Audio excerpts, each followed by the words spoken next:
Assalamualaikum warahmatullahi wabarakatuh.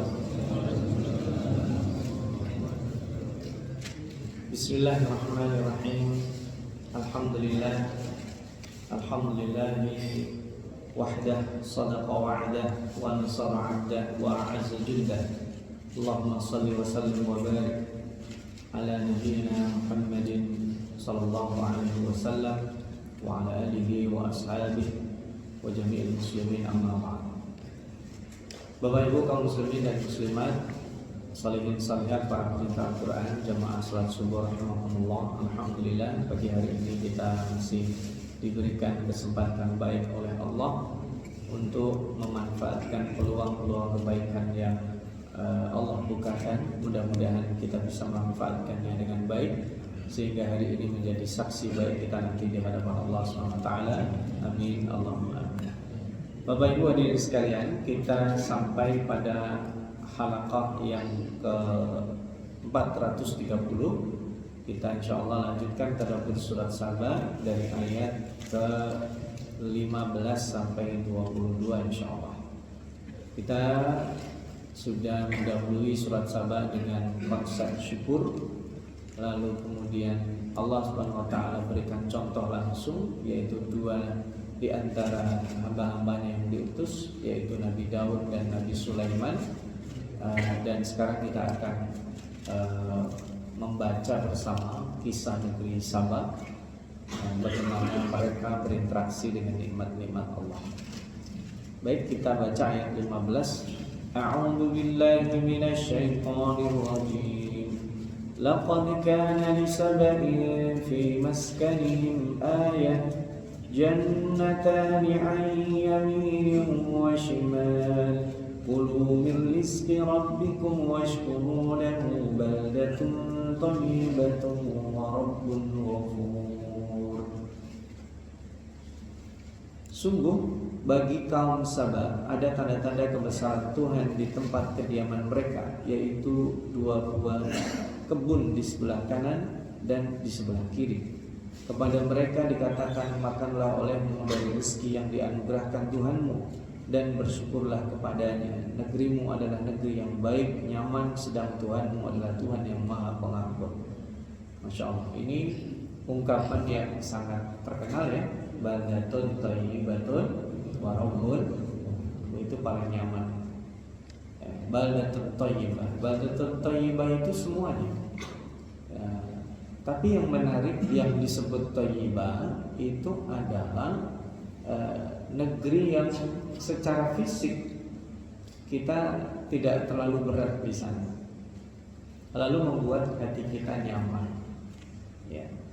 Nah, memang ada relasi kuat bahwa kenyamanan fisik itu berhubungan dengan kenyamanan non fisik. Meskipun sebenarnya menikmati kenyamanan yang paling utama itu adalah non fisik. Ya, sebagai contoh Bapak dan Ibu, nikmat tidur itu kapan terasa? Nikmatnya tidur kapan terasa? Kalau nggak bisa tidur, betul nggak? Betul nggak? Kita tidur mah santai aja setiap hari, nyaman sebenarnya. Begitu nggak bisa tidur, wah masya Allah, nikmat tidur itu terasa. Kita mengetahui ayat kursi la ta'khudhuhu sinatun wala naum itu dahsyat sekali. Apa bedanya sinah dengan naum? Jadi tidur itu ada tiga di dalam Al-Quran itu. Ada sinah, ada naum, ada subat. Sinah itu muqaddimahnya, muqaddimatun naum, bahasa kitanya ngantuk. Naum itu tidurnya, subat itu tidur paling dalam. Ya, jadi kita itu diberikan tidur itu sebagai nikmat, dimulai dari ngantuk. Coba kalau nggak ada ngantuk, gimana Bapak yang tidur aja deh, pules tanpa ngantuk? Nggak ada yang di sini nanti. Makanya di sini kadang ada orang ngantuk itu nikmat, matanya mengantuk, telinganya dengar. Wah ngantuk berat. Begitu dia pulang ngantuknya hilang. Bener gak itu? Nah itu berarti setan tuh yang niup-niupin kita. Sering kayak gitu kan? Ya. Lagi khutbah Jumat nih, Masya Allah. Khutbah Jumat tuh lagi ngantuk hebat. Lagi khutbah Jumat, keluar masjid seger tuh. Jadi nikmat yang diberikan itu berasa kalau ketika kita sudah tidak membersamai nikmat itu. Nikmatnya orang tua, nikmatnya masa sekolah, ketika udah selesai sekolah. Ya. Susahnya kita bekerja, ya kerja susah, udah pensiun baru terasa. Enak juga ternyata ya, dan manusia begitu. Makanya baldatun thayyibah itu keadaan nyaman fisik kita, qalbu kita yang dipengaruhi atau terkondisikan dengan kondisi di sekitar kita. Makanya ada ungkapan, pernah dengar apa? Uang itu tidak membuat bahagia. Betul Pak? Sebenarnya masih koma tuh, kalau sedikit enggak Pak. Kalau sedikit tidak. Kalau banyak belum tentu juga. Jadi sebenarnya apa? Yang membuat bahagia bukan uang. Gitu. Sama dengan ilmu itu tidak membuat bahagia. Ya, kalau nggak punya ilmu, apalagi? Gitu. Orang tidak punya ilmu, ya untuk bahagia susah juga. Karena Allah mewajibkan kita menuntut ilmu. Sama juga begitu. Menafkahi keluarga. Apakah dengan menafkahi keluarga itu membuat kita bahagia? Itu lebih berpotensi dibanding kita cuek nggak menafkahi keluarga. Lebih rusak rumah kita. Jadi jangan disalahpahami bahwa selama ini kita begitu. Uang nggak membuat bahagia. Itu bahasa halusnya biar kita nggak terlalu sengsara aja sebenarnya.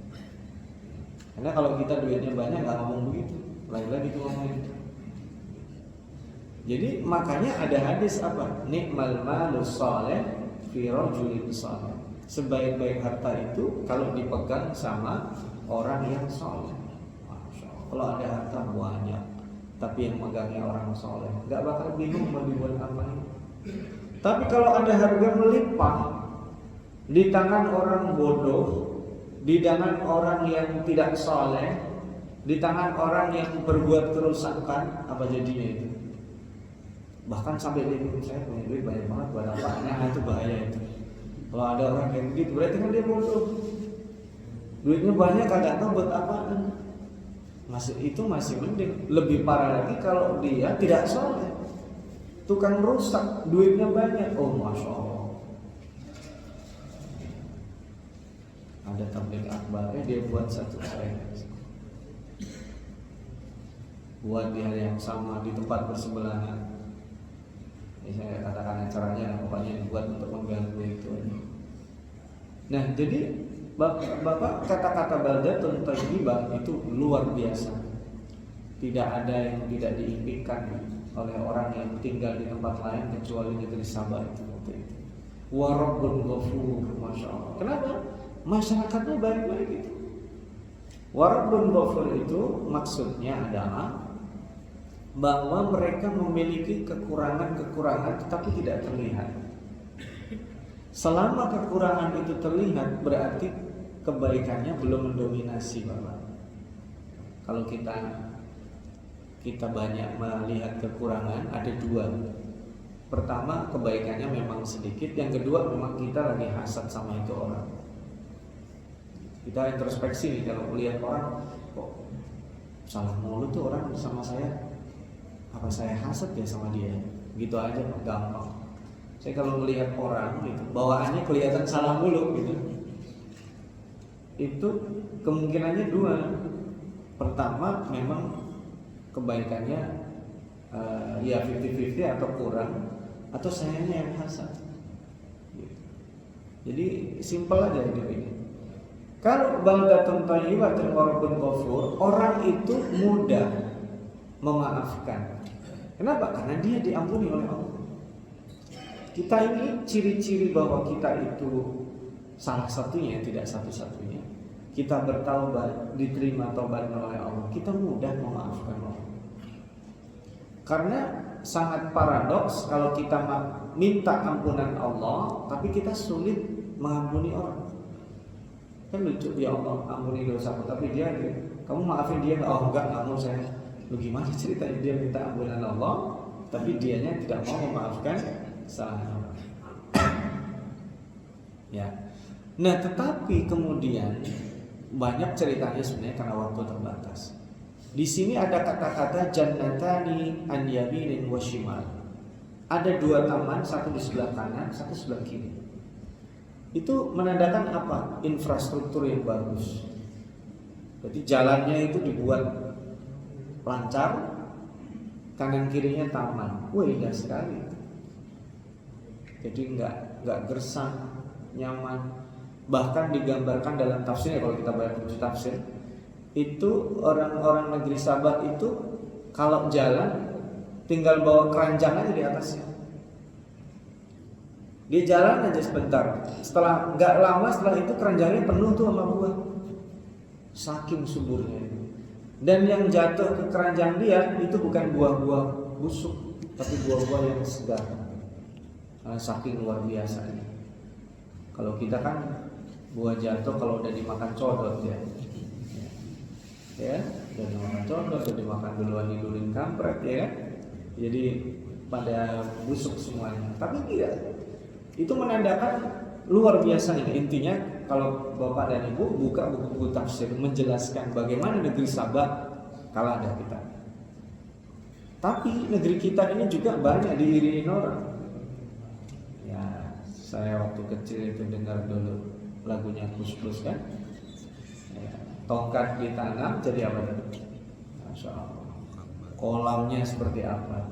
Sungainya luar biasa. Tapi sekarang nggak ada itu. Sungainya butek, iya kan? Tongkat di taman, hilang tongkatnya. Karena ya itu tadi ayat berikutnya penyebabnya saya baca ya. Fa'aradu fa'arsalna 'alaihim sailal 'arimi wa baddalnahum bi jannatayhim jannatayn dhawatay ukulin khamtin wa athlin wa shay'in min sidrin qalil. Tetapi mereka berpaling, maka kami kirim kepada mereka banjir yang besar, dan kami ganti kedua kebun mereka dengan dua kebun yang ditumbuhi pohon-pohon yang pahit, pohon asal dan pohon sidr. Ini luar biasa ya. Setelah yang demikian luar biasa nikmatnya, tetapi mereka tidak bersyukur, berpaling dari ayat-ayat Allah. Dan memang ini menjadi bukan sunnatullah, tetapi Ibnu Khaldun mengatakan siklus peradaban. Saya pernah bilang kalau nggak salah beberapa waktu lalu. Jadi kalau kondisi sulit itu melahirkan pahlawan yang mengubah kondisi sulit menjadi makmur dan nyaman. Nanti kenyamanan itu melahirkan generasi yang santai-santai, ya, generasi yang ya nggak mau serius lah. Generasi yang seperti itu menyebabkan hidup jadi sulit. Kalau udah sulit, lahir pahlawan lagi itu muter begitu. Kita ada di mana tuh kira-kira? Ya, mudah-mudahan kita tidak berada di generasi yang menyebabkan kesulitan. Tapi saat ini sulit, ya, berarti kita siap-siap jadi pahlawan, perintis. Ya, padahal sebenarnya bukan perintis, kita udah merdeka 80 tahun. Harusnya ya, harusnya. Nah, maka Allah kirim sailal arim, banjir bandang besar. Jadi negeri Sabah itu ada di, kalau bahasa hari ini, itu negeri Yaman. Subur sekali. Kalau sekarang kita pergi ke Yaman, memang ada ya, hijau-hijaunya, tapi mayoritasnya kalau kita ke sana itu padang pasir. Ya. Maka wabaddalnahum, diganti dua kebun yang tadi ya, luar biasa itu, menjadi dua kebun atau ibaratnya padang yang tandus, yang ada ukulin khamtin wa aslin wa syai'in min sidrin qalil. Masya Allah, ada buahnya tapi pahit. Ini tafsirannya gak terlalu penting buat kita. Yang jelas tadinya buah-buahan apaan aja ada. Tapi jangan tanya saya ya, durian ada nggak di sana? Nggak ada durian di sana, adanya di Kalibata situ. Jadi mungkin pohonnya ada pohon sidr, pohon bidara, kaktus dan lain-lain sebagainya yang tidak bisa dimakan karena kering. Ini luar biasa. Nah, Allah setelah menegaskan ini, baru nanti Allah sebutkan sebabnya ya. Dzalika jazainahum bima kafaru wa hal nujazi illal kafur. Demikian kami memberi balasan kepada mereka karena kekafiran mereka, dan kami tidak menjatuhkan azab yang demikian itu melainkan hanya kepada orang-orang yang sangat kafir. Jadi ibaratnya sudah keterlaluan ya. Nah, saya baca terus ya. وَجَعَلْنَا بَيْنَهُمْ وَبَيْنَ الْقُرَى الَّتِي بَارَكْنَا فِيهَا قُرًى ظَاهِرَةً وَقَدَّرْنَا فِيهَا السَّيْرَ سِيرُوا فِيهَا لَيَالِيَ وَأَيَّامًا آمِنِينَ. Dan kami jadikan antara mereka penduduk Sabah dan negeri yang kami berkahi yaitu Syam beberapa negeri yang berdekatan, dan kami tetapkan antara negeri-negeri itu jarak-jarak perjalanan. Berjalanlah kamu di negeri-negeri itu pada malam dan siang hari dengan aman. Nah, ini juga untuk kufar Quraisy. Jadi Quraisy itu mereka berdagang kadang ke bawah, kan ini Makkah ya, ke bawah berarti ke arah Yaman, kadang ke atas ke Syam. Syam itu Syria, Palestina, Jordania, Lebanon, itu disebut Syam semuanya di situ. Nah, Allah katakan kepada orang-orang kafir Quraisy itu, yang membuat kamu jalan nyaman itu siapa? Nggak ada penyamun, ya. Kamu bisa jalan nggak kesasar. Itu yang membuat aman perjalanan adalah Allah. Jalan dari tempat yang tadi dihancurkan sampai alladzi barakna fiha, ini luar biasanya ya. Bumi Syam, termasuk Baitul Maqdis, itu di dalam Al-Qur'an itu diungkapkan alladzi barakna haulahu di awal surat Al-Isra. Sisanya itu alladzi barakna fiha. Itu luar biasa. Jadi di Syam itu disebut dengan bumi yang diberkahi oleh Allah. Mungkin nanti lain waktu kita bahas ya, apa makna keberkahannya.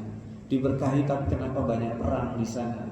Nah, itu menjelaskannya dari A sampai Z-nya cukup panjang. Intinya kenapa diberkahi? Karena nanti disitulah tempat Allah Subhanahu wa taala tunjukkan keadilan seadil-adilnya. Karena nanti kita bangkitnya di sana.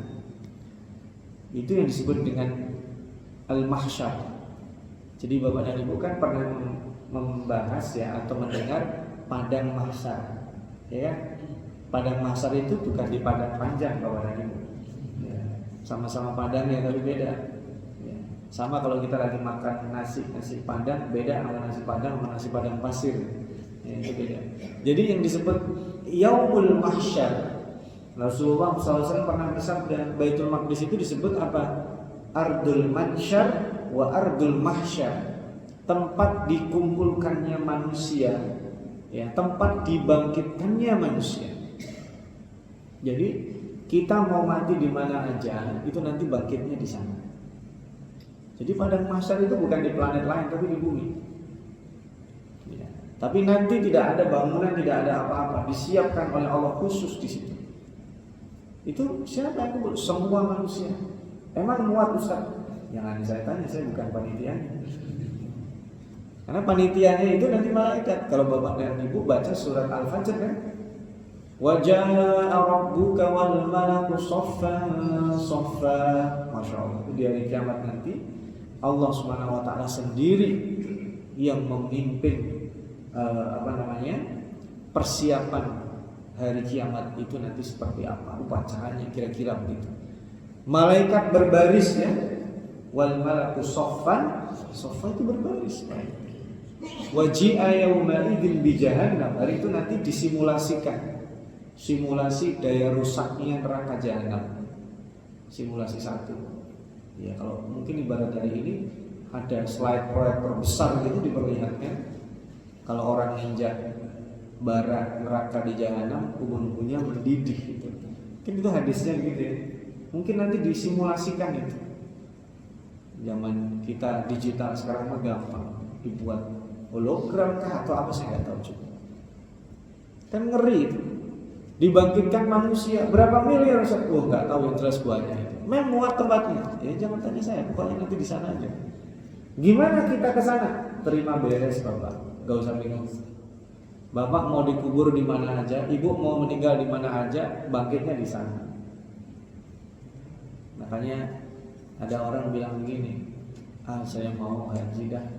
Gak apa-apa, haji udah tua, mengantrinya panjang, sekalian dah meninggal di sana biar deketan sama bangkitnya. Gak ngaruh Bapak, mau meninggal di sini, meninggal di sana, bangkitnya tetap di sana. Di Ardul Mahsyar tadi itu, Baitul Maqdis. Nah, keberkahannya banyak bumi itu. Semua nabi-nabi itu diutus pernah ke sana.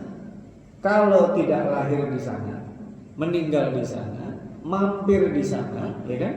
Atau sholat di Baitul Maqdis. Rasulullah SAW tidak lahir di sana, tidak meninggal di sana, tapi mampir di sana. Subhanalladzi asra bi 'abdihi lailan minal masjidil haram ilal masjidil aqsa. Nah ini ya, itu singkatnya begitu. Nah, siru fiha layaliya wa ayyaman aminin. Masya Allah, itu nikmat. Bapak dan Ibu, kapan terakhir Bapak dan Ibu jalan itu nyaman di Jakarta?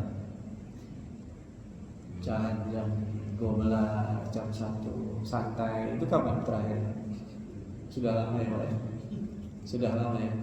Dulu ini saya dikasih tahu itu jalanan Mampang Perapatan ini, Buncit Raya kagak segede ini Pak ya. Kanan kiri ini empang, mungkin kanan kirinya sudah nggak ada bangunan. Tapi orang jalan santai, betul ya? Nyaman, aman, tentram, nggak takut. Nah sekarang CCTV di mana-mana, lampu di mana-mana. Orang nyebrang jalanan aja takut. Kenapa? Ya itu. Kalau kita tidak bersyukur, Allah ubah itu jadi rasa takut. Bayangkan Bapak dan Ibu, sekarang kita jalan di mall aja, di mall nih, jalan di mall nih, atau jalan di stasiun nih, tas gendong kita taruh belakang, was-was gak kita? Padahal terang benderang. Kenapa? Berubah. Itu salah satu penyebabnya adalah kita tidak bersyukur. Nah, saya lanjutkan lagi. فقالوا ربنا باعد بين أسفارنا وظلموا أنفسهم فجعلناهم أحاديث ومزقناهم كل ممزق إن في ذلك لآيات لكل صبار شكور. Mereka berkata, ya Tuhan kami, jauhkanlah jarak perjalanan kami, dan berarti mereka menzalimi mereka sendiri, maka kami jadikan mereka bahan pembicaraan, kami hancurkan mereka sehancur-hancurnya. Sungguh pada yang demikian itu benar-benar terdapat tanda-tanda kekuasaan Allah bagi setiap orang yang sabar dan bersyukur. Dulu orang-orang sabar kalau kemana-mana dekat, mereka latah. Ya Allah, kayaknya nggak asik banget kemana-mana dekat, jauhin dikit ya Allah. Itu sekarang yang terjadi kita di Jakarta. Saya kalau kerja itu dari tempat kerja saya, dari rumah ke tempat kerja itu udah nyampe 16 kilo. Itu pernah 2 jam itu saya pulang. Ya, padahal kalau naik sepeda itu nggak nyampe segitu, karena saking macetnya. Dulu zaman flyover zaman underpass Mampang itu lagi dibuat. Saya berangkat khutbah jam 10, kagak nyampe jam 12. Khutbahnya nggak dapet saya. Jadi kemana-mana jadi jauh, padahal dekat. Betul ya? Bapak kalau mau tahu bagaimana dekatnya Jakarta, jalan sebelum subuh. Jalan sebelum subuh tuh, dari selatan ke utara. Loh kok cepat sampai ya? Iya. Dari barat ke timur, loh cepat sampai. Sebelum subuh cepat sampai. Jadi betapa selama ini jangan-jangan kita tidak bersyukur, akhirnya dibuat seperti negeri Sabah, kemana-mana jauh sekali.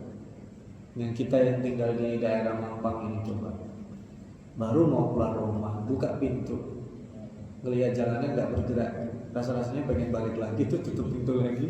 Ya. Na'udzubillah, jangan-jangan karena banyak yang tinggal di sini kurang bersyukur.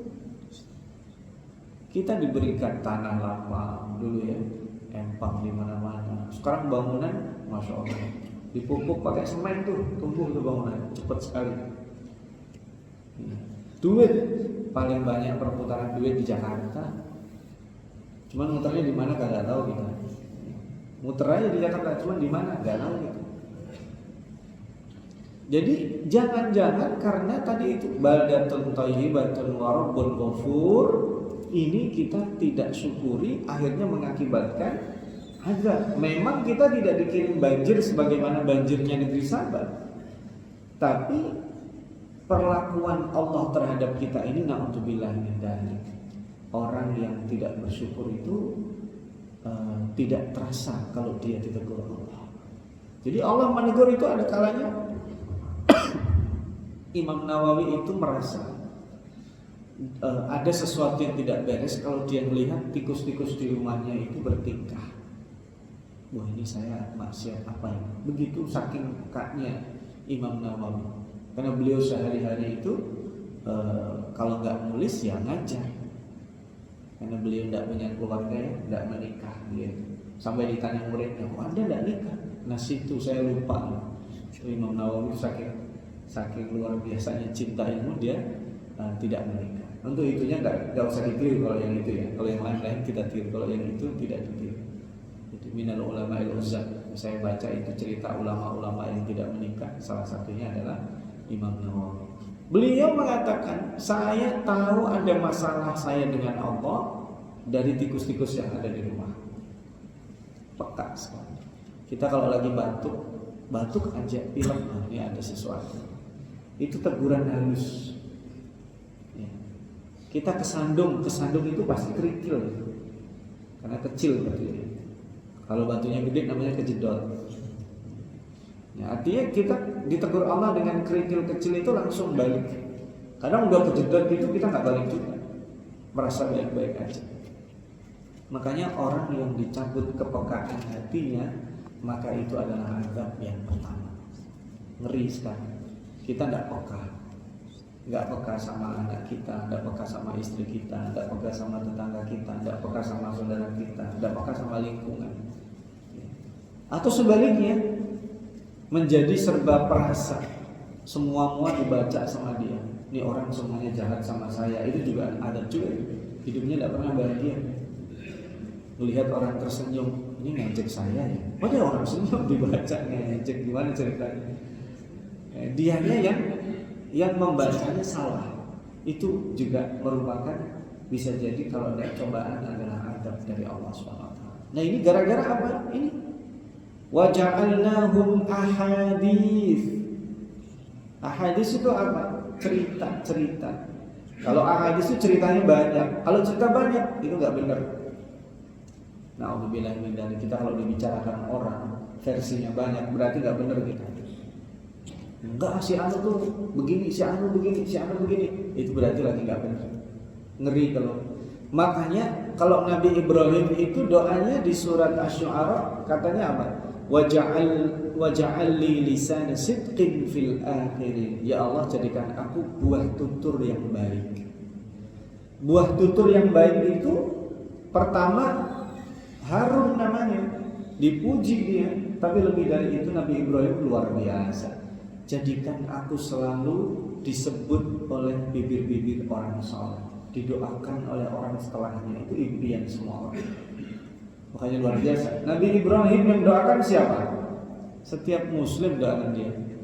Kalau bapak dan ibu tahiyat kan berselawat kepada Nabi Ibrahim. Nabi Ibrahim doanya dikabulkan. Makanya orang-orang saleh itu kekal namanya, didoakan oleh orang-orang yang setelahnya. Kebanyakan manusia nggak begitu. Bahkan keturunannya sendiri lupa. Kalau bapak dan ibu mau buktikan, saya di mana-mana bilang begini. Bapak dan ibu ingat nggak nama kakeknya ingat? Nama ayahnya kakek ingat nggak? Pasti oke. Nama kakeknya kakek ingat nggak? Oh, dari yang 100 orang itu tinggal sedikit. Ya, sedikit sekali. Jadi sebagian besar manusia akan dilupakan. Dan yang lebih buruk kalau disebut tapi buruk ceritanya. Fir'aun contohnya. Semua orang tahu Fir'aun itu, padahal hidupnya udah ribuan tahun yang lalu. Tapi kalau disebut Fir'aun apa? Melaknat orang. Orang kalau disebut Abu Lahab, itu jelas-jelas ada namanya di dalam Al-Quran. Serem. Disebut tapi ahadis, ceritanya macam-macam yang buruk. Tapi kalau Nabi Ibrahim tadi apa? Lisan sidqin fil akhirin. Jadi karena dia baik maka dia disebut. Kita mengenal Imam Syafi'i, berarti kan namanya disebut. Ya, Imam Malik guru beliau, Imam Ahmad, ya. Imam Ahmad itu muridnya Imam Syafi'i. Itu kan orang-orang baik yang disebut orang setelahnya dan didoakan. Pengennya kan kita begitu. Enggak seperti negeri Sabah. Kalau negeri Sabah orang menyayangkan, ya Allah, padahal tadi negeri itu subur, punya taman di kanan, di kiri, kemana-mana dekat, mau apaan aja ada. Ibaratnya gitu. Negeri Sabah itu mau apaan aja ada mereka. Semua fasilitas hidup tersedia. Mau jalan dari tempat mereka sampai ke negeri Syam ada. Itu juga sama. Kenapa dikisahkan ini? Supaya orang-orang Quraisy itu dia percaya. Karena Allah juga nanti turunkan untuk orang Quraisy, li ilafi Quraisy ilafihim rihlatasyita'i was-shayf. Karena Quraisy itu adalah suku yang gigih. Kalau ibarat bahasa hari ini, mereka itu adalah orang yang tidak punya tanggal merah. Orang Quraisy itu kenapa mereka suku yang paling kuat di Arab itu? Karena mereka tidak punya tanggal merah, Pak. Tidak ada liburnya. Kalau kita kan libur seneng ya, banyakkan liburnya malah kita cuti bersama lagi. Kalau orang Quraisy nggak ada liburnya. Mereka itu dibuat rombongan-rombongan untuk berdagang sepanjang tahun.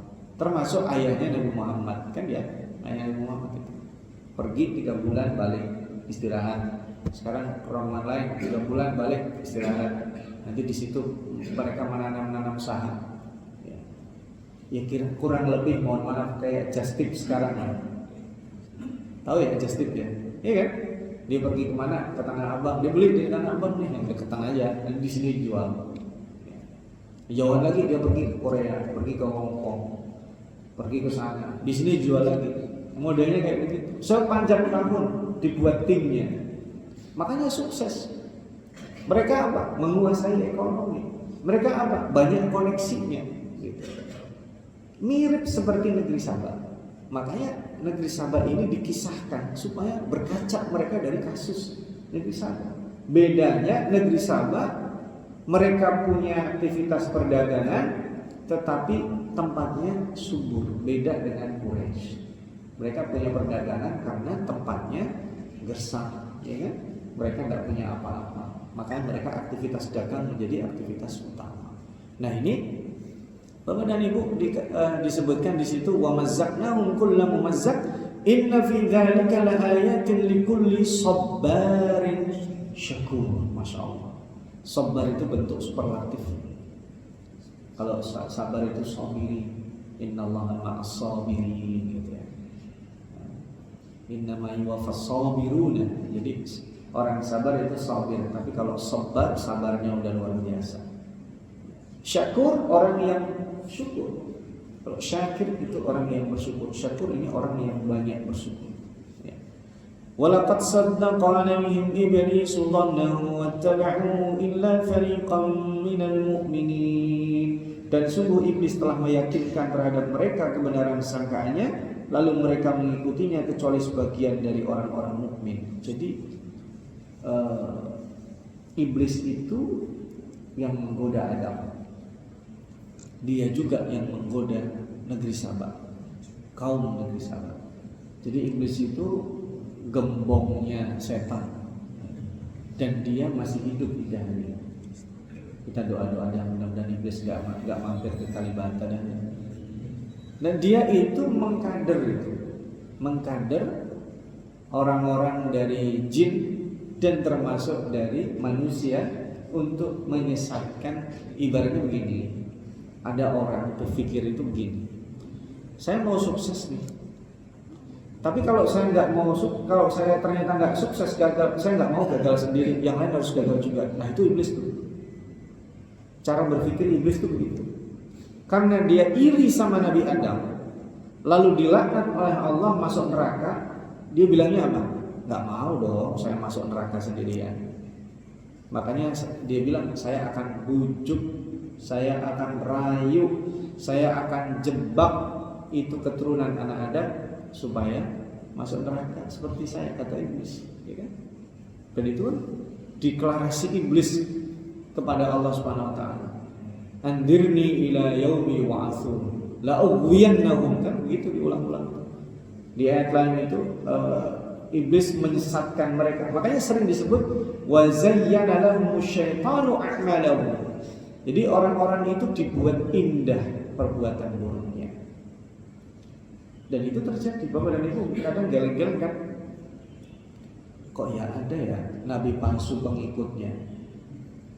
Pernah dengar nabi palsu? Gak usah jauh-jauh di Indonesia. Ya, di Indonesia itu paling hebat ya. Orang Indonesia itu berapa kali tuh polisi nangkap nabi? Jangan nabi, malaikat pernah ditangkap di sini kan? Malaikat Jibril datang-datang. Malaikat Jibril ditangkap sama polisi kita. Jadi, kalau dipikir-pikir, kok ya ada orang kayak gitu? Betul nggak? Ada pengikutnya nggak? Ada. Nah itulah disebut wa zayyana lahumus syaitanu a'malahum. Jadi perbuatan baik jelas baik, perbuatan buruk jelas buruk, tapi setan menjadikan perbuatan buruk jadi baik. Ini contoh lagi. Kita nanti suatu ketika akan dipaksa memaklumi perbuatan-perbuatan buruk. Contoh, orang membunuh, ya kan? Kan membunuh itu jahat kan? Setelah diketahui motifnya, akhirnya apa? Pantas aja dibunuh. Nah itu yang disebut permakluman terhadap perbuatan buruk. Itu dia pada saat sebelum membunuh pasti setan mengatakan, oh itu hak kamu, bunuh aja dia, kasar mulutnya, suka nyakitin kamu, bunuh aja. Akhirnya dia kesimpulan bahwa membunuh itu bukan sesuatu yang jahat. Maka setelah dia bunuh, baru dia lepas setan, ketawain sama setan, nyesel dia. Mencuri, merampok, korupsi, semuanya hari ini suka nitip-nitip ya. Orang penting, orang dekat, macam-macam dah pokoknya. Itu istilah yang digunakan untuk supaya setan melihat, kita melihat itu dibuat itu baik-baik aja, padahal itu tidak baik. Apaan aja saya nggak mau kasih contoh, nanti khawatir salah dalam berucap. Kira-kira begitu. Wa ma kana lahu 'alaihim min sultanin illa lina'lama man yu'minu bil akhirati mimman huwa minna fi syak wa rabbuka 'ala kulli syai'in hafiz. Dan tidak ada kekuasaan iblis terhadap mereka melainkan hanya agar kami dapat membedakan siapa yang beriman kepada adanya akhirat dan siapa yang ragu-ragu tentang akhirat itu, dan Tuhanmu Maha memelihara segala sesuatu. Tapi kalau kita beriman, kita punya imunitas kepada itu. Iblis gak akan mampu menggoda kita. Setan itu paling jauh, dia hanya membuat kita ragu dan menakut-nakuti kita. Jadi kalau kita diem aja gak bisa, karena dia beda alam. Ibaratnya gak ada cerita orang ditempeleng oleh setan atau jin ya, dari kalangan jin ya. Kalau ada yang nempeleng, nah itu manusia. Itu berarti setannya udah masuk dia, itu baru bisa nempeleng kita. Tapi kalau selama itu adalah yang sering kita sebut ya dalam dunia mistik itu kan kita sering takut nih, sering takut. Paling banter dia nakut-nakuti, nggak akan bisa, namanya dia karena udah beda alam. Katanya sihir bisa membunuh, ya memang bisa membunuh, tapi tidak menggunakan cara seperti itu. Dan itu tidak berpengaruh kalau kita punya iman ya. Makanya begini, kita proporsional berhadapan dengan iblis itu, karena kita nggak bisa melihat dia bisa melihat kita. Nah itu setan, dan bukan hanya setan dari kalangan jin, setan dari kalangan manusia juga begitu. Kita nggak tahu siapa dia, tapi dia tahu kita. kemana aja kita dipantau. Ada nggak kira-kira orang kayak gitu? Kita nggak tahu nih siapa ini. Kayaknya kita diancam-ancam. Ada nggak kayak gitu? Ada. Kalau nggak ngikut saya nih, saya beberkan nih aktivitas Anda gini. Itu juga ada yang baik untuk keperluan baik, tapi tidak sedikit untuk keperluan yang tidak baik. Makanya di surat Al-A'raf tadi beberapa ayat sebelum saya baca tadi, kalau di halaman sebelah kanannya itu ada istilah begini, innahu yarakum huwa wa qabiluhu min haitsu la tarawnahu. Itu kolaborasi buruk antara jin manusia dan jin setan dari kalangan manusia dan setan dari kalangan jin. Mereka itu innahu yarakum, dia melihat kalian sedangkan kalian tidak melihat mereka. Maka kita harus meminta perlindungan kepada Allah. Makanya fasta'id billah minasyaitonir rajim. Karena yang kita lawan itu adalah yang tidak terlihat. Tapi kok kita bisa menang? Ya itu tadi, kalau kita punya iman. Ya. Kita tidak usah nantang-nantang orang, ya saya imannya lagi bagus nih, coba sihir saya. Oh, nggak perlu begitu, nggak usah begitu. Nah, selama kita bagus, siapapun tidak akan berpengaruh. Ya, itu ya. Nah, terakhir di ayat terakhir, qul ud'ul ladzina za'amtum min dunillahi la yamlikuna mithqala dzarratin fis samawati wala fil ard wa ma lahum fima min syirkin wa ma lahu minhum min dhahir. Katakan Muhammad, serulah mereka yang kamu anggap sebagai Tuhan selain Allah. Mereka tidak memiliki kekuasaan seberat zarrah pun di langit dan di bumi, dan mereka sama sekali tidak punya peran serta dalam penciptaan langit dan bumi, dan tidak ada di antara mereka yang menjadi pembantu baginya, bagi Allah. Ini kembali kepada kisah Nabi Muhammad dan kaumnya. Jadi gini, katakan kepada orang-orang yang tidak mau menyembah Allah, mereka itu tidak punya peran apapun dalam kehidupan. Orang yang mereka sembah tidak punya peran. Orang-orang sombong mengaku punya peran. Contoh, dia bilang begini, negara ini yang berkuasa saya sanggup bilang A akan jadi A, saya bilang B akan jadi B. Ini orang sombong. Sampai dikutuskan dia merasa menjadi Tuhan. Oh, itu lebih parah. Padahal dia tidak punya peran apa-apa. Ya. Kenapa orang sombong? Dia tidak sadar bahwa Allah mengerahkan banyak makhluknya untuk ngasih rezeki dia. Katakanlah dia orang paling berkuasa di negeri ini, orang paling kaya di negeri ini, itu siapa yang menyediakan minum? Orang lain juga, bukan dia. Ya. Siapa yang menyampaikan rezeki sampai ke dia? Allah yang menundukkan. Karena kita rezeki itu kita tidak bisa tebak. Ada yang bisa ditebak, tapi banyak yang tidak bisa kita tebak. Ya. Ibaratnya, mohon maaf, tadi makanan kan dibagi tuh. Bapak tahu nggak yang punya bapak? Nggak tahu. Bisa jadi ada yang kelewatan satu tuh. Dia udah diam aja. Wah, dilewatin saya. Bukan disengaja, karena nggak kelihatan. Ada nggak yang kayak gitu? Ada. Namanya belum rezeki. Ada juga yang dia jauh tapi dapat duluan. Ada nggak? Ada. Itu namanya rezeki. Jadi Allah itu sudah kerahkan semuanya untuk menopang hidup kita. Makanya hari ini kata kuncinya kepada Ibu, orang yang bersyukur dia bisa mengikuti dinamika kehidupan. Orang yang sabar, makanya kunci cuma dua. La ayatin likulli sabarin syakur. Orang yang bersabar dia bisa bersyukur. Orang yang bersyukur dia bisa bersabar. Kita hilang salah satunya, hilang semuanya. Begitu kita nggak sabar, nggak akan mampu bersyukur. Begitu kita nggak syukur, nggak akan mampu sabar. Itu aja kuncinya, sederhana aja. Orang yang saat dia sebenarnya sabar dan syukur itu untuk semuanya loh. Saat dia menjabat bukan hanya perlu syukur, perlu sabar juga. Tahan, jangan sampai. Yang kadang begitu. Kita ini yang dinaikin gaya hidupnya. Padahal pada saat saya ambil karena waktu sudah jam 6 ya.